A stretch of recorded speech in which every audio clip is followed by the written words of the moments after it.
एक बार की बात है, एक दिन सूर्य और हवा में अचानक विवाद होने लगा। दोनों इस बात पर बहस करने लगे कि उन दोनों में सबसे अधिक शक्तिशाली कौन है। वायु बड़ी ही घमंडी और जिद्दी स्वभाव की थी। उसे अपनी शक्ति पर बड़ा ही गुरूर था।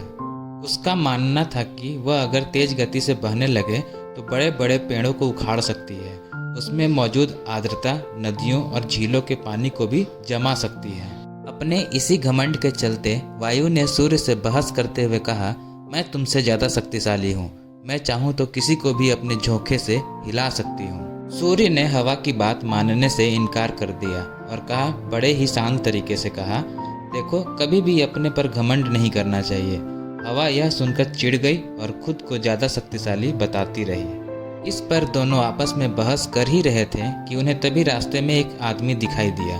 उस आदमी ने कोट पहना हुआ था। उसे देखकर सूर्य के मन में एक योजना आई।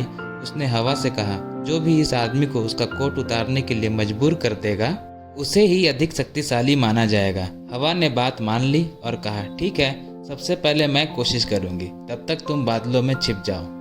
सूर्य बादलों के पीछे छिप गया। फिर हवा बहने लगी। वह धीमे धीमे बहने लगी, लेकिन उस आदमी ने अपना कोट नहीं उतारा। फिर वह तेजी से बहने लगी। हवा तेज होने की वजह से उस आदमी को ठंड लगने लगी और उसने अपने कोट से शरीर को अच्छे से लपेट लिया।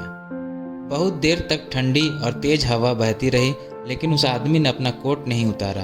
अंत में हवा थक कर शांत हो गई। इसके बाद सूर्य की बारी आई। वह बादलों से बाहर निकला और हल्की धूप करके चमकने लगा। हल्की धूप होते ही उस व्यक्ति को ठंड के तापमान से थोड़ी राहत मिली, तो उसने अपना कोट ढीला कर दिया।